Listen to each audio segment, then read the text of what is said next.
السلام علیکم ورحمۃ اللہ وبرکاتہ۔ کیا آپ نے کبھی سوچا ہے کہ اللہ کے نزدیک سب سے اچھے لوگ کون ہیں؟ وہ لوگ جن کے پاس بہت دولت ہے، یا وہ لوگ جو دنیا میں بہت مشہور ہیں، یا وہ لوگ جنہیں دیکھ کر ہر شخص ان کی تعریف کرتا ہے؟ نہیں، اللہ کے نزدیک اصل کامیابی ایمان، تقوی اور نیک اعمال میں ہے۔ قرآن ہمیں ایسے لوگوں کا ذکر کرواتا ہے جنہیں صالحین یعنی نیک اور صالح بندے کہا جاتا ہے، لیکن سوال یہ ہے کہ صالحین آخر ہوتے کون ہیں؟ ان کی زندگی کیسی ہوتی ہے؟ ان کی ایسی کون سی عادات ہوتی ہیں جو انہیں اللہ کے قریب کرتی ہیں؟ اور کیا ہم بھی اپنی زندگی میں ان عادات کو اپنا کر صالحین کی راہ پر چل سکتے ہیں؟ آج کی اس ویڈیو میں ہم 10 ایسی عادات جانیں گے جو نیک لوگوں کی زندگی کا حصہ ہوتی ہیں، اور شاید ان میں سے کوئی ایک عادت ایسی ہو جسے اپنانا آپ کی زندگی بدل سکتا ہے۔ نماز کو اپنی زندگی کا مرکز بنانا۔ صالحین کی سب سے اہم عادت اللہ سے مضبوط تعلق ہے، اور اللہ سے تعلق کا سب سے بڑا ذریعہ نماز ہے۔ قرآن مجید میں اللہ تعالیٰ نے کامیاب مومنوں کی صفات بیان کرتے ہوئے فرمایا ہے کہ وہ اپنی نماز میں خشوع اختیار کرتے ہیں۔ صالح شخص نماز کو صرف ایک ذمہ داری نہیں سمجھتا، بلکہ اسے اللہ سے ملاقات کا ذریعہ سمجھتا ہے۔ وہ مصروف ہو سکتا ہے، پریشان ہو سکتا ہے، تھکا ہوا ہو سکتا ہے، لیکن نماز کو اپنی زندگی سے دور نہیں کرتا۔ اپنے آپ سے سوال کریں، کیا میری نماز میری ترجیحات میں شامل ہے؟ نمبر 2، تنہائی میں اللہ سے ڈرنا۔ صالحین کی ایک بہت خوبصورت صفت یہ بھی ہے کہ وہ صرف لوگوں کے سامنے نیک بننے کی کوشش نہیں کرتے، وہ تنہائی میں بھی اللہ کو یاد رکھتے ہیں۔ جب کوئی دیکھنے والا نہ ہو تب بھی وہ گناہ سے بچنے کی کوشش کرتے ہیں، کیونکہ انہیں یقین ہوتا ہے کہ لوگ دیکھیں نہ دیکھیں، اللہ دیکھ رہا ہے۔ یہی تقویٰ ہے۔ نمبر 3، زبان کی حفاظت۔ کسی انسان کی نیکی صرف اس کی نماز سے ہی نہیں پہچانی جاتی، بلکہ اس کی زبان سے بھی پہچانی جاتی ہے۔ صالحین کوشش کرتے ہیں کہ ان کی زبان سے جھوٹ نہ نکلے، غیبت نہ ہو، کسی کی بے عزتی نہ ہو، کسی کا دل بے وجہ نہ دکھے۔ آپ صلی اللہ علیہ وآلہ وسلم نے فرمایا، جو شخص اللہ اور آخرت کے دن پر ایمان رکھتا ہے، اسے چاہیے کہ اچھی بات کہے یا خاموش رہے۔ ذرا سوچئے، اگر ہم صرف اس ایک عادت کو اپنی زندگی میں شامل کر لیں تو ہم کتنے جھگڑے ختم کر سکتے ہیں۔ نمبر 4، غصے کو قابو میں رکھنا۔ غصے میں انسان اپنے الفاظ، اپنے عمل کو قابو میں نہیں رکھتا۔ قرآن میں اللہ تعالیٰ نیک لوگوں کی صفات بیان کرتے ہوئے فرماتے ہیں کہ وہ غصہ پی جاتے ہیں اور لوگوں کو معاف کرتے ہیں۔ صالح انسان غصے میں فوراً جواب دینے کی بجائے خود کو روکنے کی کوشش کرتا ہے، کیونکہ اسے معلوم ہے کہ ایک لمحے کا غصہ کبھی کبھی سالوں کا رشتہ خراب کر دیتا ہے۔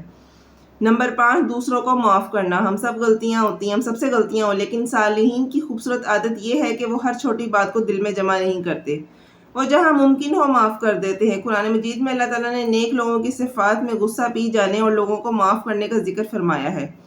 کسی کو معاف کرنا ہمیشہ آسان نہیں ہوتا، لیکن کبھی کبھی دوسروں کو معاف کرنا دراصل اپنی دل کو سکون دینا ہوتا ہے۔ نمبر 6، غلطی کے بعد فوراً توبہ کرنا۔ صالحین فرشتے نہیں ہوتے، انسان سے غلطی ہو سکتی ہے۔ فرق یہ ہے کہ نیک انسان غلطی کے بعد ضد نہیں کرتا، وہ اللہ کی طرف واپس آتا ہے۔ وہ کہتا ہے، یا اللہ مجھ سے غلطی ہوگی، مجھے معاف فرما۔ قرآن ہمیں اللہ کی رحمت سے مایوس ہونے سے روکتا ہے۔ اگر ہم سے غلطی ہو گئی ہو تو یہ نہ سوچیں کہ میں بہت خراب انسان ہوں، اللہ مجھے معاف نہیں کرے گا، بلکہ فوراً اللہ کی طرف واپس آئیں۔ نمبر 7، والدین کے ساتھ حسن سلوک۔ صالحین اپنے والدین کے ساتھ اچھا سلوک کرتے ہیں۔ قرآن مجید میں اللہ تعالیٰ اپنی عبادت کے فوراً بعد والدین کے ساتھ حسن سلوک کا حکم دیتا ہے۔ کبھی کبھی ہم باہر کے لوگوں سے بہت اچھے انداز میں بات کرتے ہیں، لیکن گھر والوں اور والدین کے ساتھ ہماری آواز بدل جاتی ہے۔ ذرا غور کریں، کیا ہمارا اچھا اخلاق صرف دنیا والوں کے لیے ہے یا اپنے گھر والوں کے لیے بھی ہے؟ نمبر 8، محتاجوں اور ضرورت مندوں کا خیال رکھنا۔ صالح انسان صرف اپنے بارے میں نہیں سوچتے، وہ دوسرے کی ضرورت کا بھی خیال رکھتے ہیں۔ کسی بھوکے کو کھانا کھلانا، کسی ضرورت مند کی مدد کرنا، کسی پریشان شخص کو تسلی دینا یا کسی کے لیے آسانی پیدا کرنا۔ نمبر 2، دنیا کے بجائے آخرت کو ترجیح دینا۔ صالحین دنیا میں رہتے ہیں، لیکن دنیا کو اپنے دل کے مقصد نہیں بناتے۔ وہ مال، شہرت اور خوبصورتی کے پیچھے اندھے ہو کر نہیں بھاگتے۔ وہ یاد رکھتے ہیں کہ دنیا عارضی ہے اور آخرت ہمیشہ رہنے والی ہے، اس لیے وہ دنیا کے کام بھی کرتے ہیں لیکن اللہ کی رضا کو نہیں بھولتے۔ نمبر 10، نیت کو صاف رکھنا، اور شاید سب سے اہم بات، اخلاص۔ صالح انسان نیکی صرف اس لیے نہیں کرتا کہ لوگ کہیں وہ کتنا نیک انسان ہے، وہ نیکی اللہ کی رضا کے لیے کرتا ہے، کیونکہ لوگوں کی تعریف آج ہے اور کل نہیں، لیکن اللہ کی رضا ہمیشہ باقی رہنے والی ہے۔ ایک لمحے کے لیے خود سے سوال کریں کہ اگر آج ہم اپنی زندگی کا جائزہ لیں تو کیا ہم نماز کے پابند ہیں؟ کیا ہم اپنی زبان کی حفاظت کرتے ہیں؟ کیا ہم غصے کو کنٹرول کرتے ہیں؟ کیا ہم والدین کے ساتھ اچھا سلوک کرتے ہیں؟ کیا ہم دوسروں کو معاف کرتے ہیں؟ کیا ہم غلطی کے بعد اللہ سے توبہ کرتے ہیں؟ اور سب سے بڑھ کر، کیا ہماری نیکی صرف لوگوں کو دکھانے کے لیے ہے یا واقعی اللہ کی رضا کے لیے ہے؟ ضرورت اس بات کی ہے کہ ہم ہر دن خود کو کل سے بہتر بنانے کی کوشش کریں، ایک نماز بہتر کریں، بری عادت چھوڑیں، اچھی عادت اپنائیں، ایک انسان کو معاف کریں، ایک ضرورت مند کی مدد کریں اور ایک گناہ سے سچی توبہ کریں۔ شاید یہی چھوٹے چھوٹے قدم ہمیں اللہ کے قریب لے جائیں۔